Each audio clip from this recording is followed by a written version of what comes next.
The formidable UWS Giants stood in the way of Sydney University to kick off the final round of the 2015 season at Spotless Stadium on Saturday morning. The Giants hadn't tasted defeat since round 4 and the students drew first blood when Jack Campbell goaled from a 50-metre penalty. UWS soon returned fire and it was a purple patch of 4 in a row that guided them to an 18-point lead at quarter time. Towards the goals, Tim Golds! But the students turned the tables in the second as inaccuracy cost the Giants dearly. Nick Winmar's 2 goals in a row put them in front as they found 6 majors to the Giants' 7 behinds. Falls for Winmar, can he get the snap away? Comes back inside, dribbles it through for the goal. The students lead by 7. Sydney Uni pushed the margin out to 30 midway through the third when midfielder Tom Young had his first in a starring role that clinched the NEAFL's Most Valuable Player award. The Giants booted the next 2 to give them a hope heading into the final quarter, but it was a burst of 3 goals in 3 minutes from the students in the latter stages that sealed a 33-point victory. Wingmar swinging back from 50. It looks a treat. It is a treat.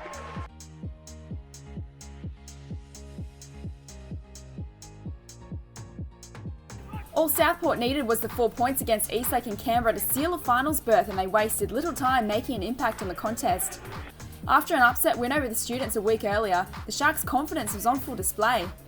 Ben Merritt and Rob Clements warmed up for a big afternoon with 4 majors between them in the opening quarter as Southport kicked 6 goals to none for a 39-point advantage. They added a further 3 in the second before Eastlake were on the board from a strong contested grab by Aaron Bruce. Ruckman Ben Dowdle added a second for the Demons as they began to stem the flow. But the Sharks broke the shackles in the third when they piled on 4 goals in time on to push the margin out to 69. Clements finished with 5 and Merritt 4, while Josh Hunt also finished with 4 when he kicked 3 in the final quarter as Southport soared into the finals with a 102-point thrashing.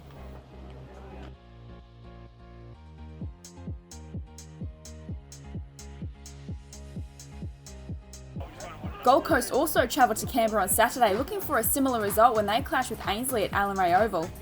They got off to the perfect start with the first 3 goals, including a clever snap from Andrew Boston.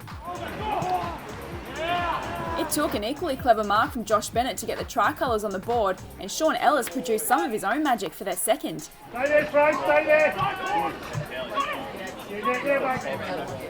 Oh, push! Ainsley drew within 14 points of the Suns at quarter time, but Gold Coast lifted a gear in the second. Team of the Year member Tyrone Downey had their first of the term as the Suns ran rampant with 8 goals to 1 to take control of the contest. Ainsley's only 2 goals of the middle quarters both came from Bennett as the Suns blew the margin out to 68 by 3/4 time. Gold Coast trio Lewis Herbert, Peter Wright and Downey were too much to handle with 13 goals between them as the Suns inflicted more pain in the last, booting a further 8 goals to 3 to win by 84 points.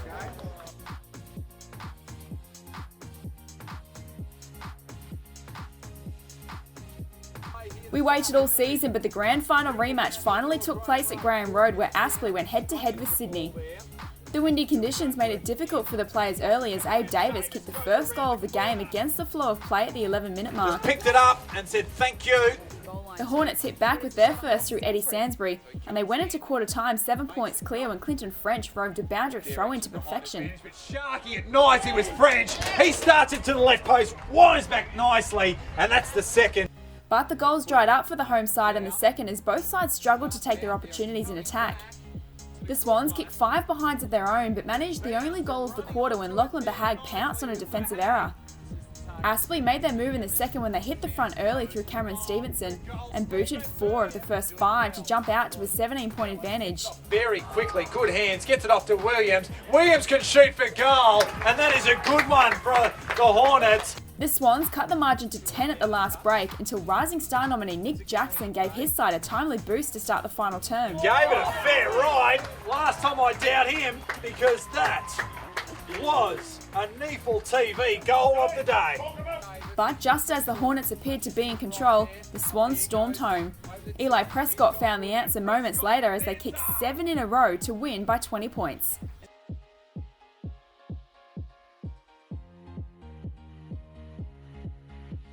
The last match of the round took place at Titbog Park between Brisbane and Redland in a charity match for Cam's cause.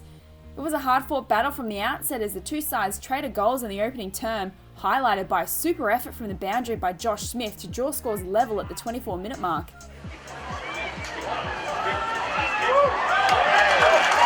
The trend continued for much of the second until the Lions began to break away. They opened up the biggest margin of the match by 21 points in the third when Brent Staker, in his last match for the club, kicked his first major at the 30-minute mark. Redland made one last charge in the final quarter, hitting the lead through Sam Michael midway through the term, but star midfielder Zach O'Brien and Rowan Buick kicked back-to-back goals within 2 minutes as the Lions held on for a thrilling 7-point win.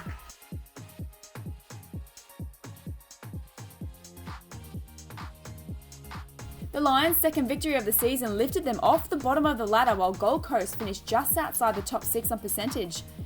Sydney Uni moved into third and Aspley dropped to fourth following their loss to Sydney. It means the Hornets will now take on the Swans in a knockout semi-final next week at Graham Road from 12 p.m. The Students will battle Southport at Blacktown from 1:30. All NEAFL finals matches will be streamed live on NEAFL TV, and don't forget to download our official NEAFL app for live scores and champion data statistics as the last 6 remaining teams fight it out for this year's premiership.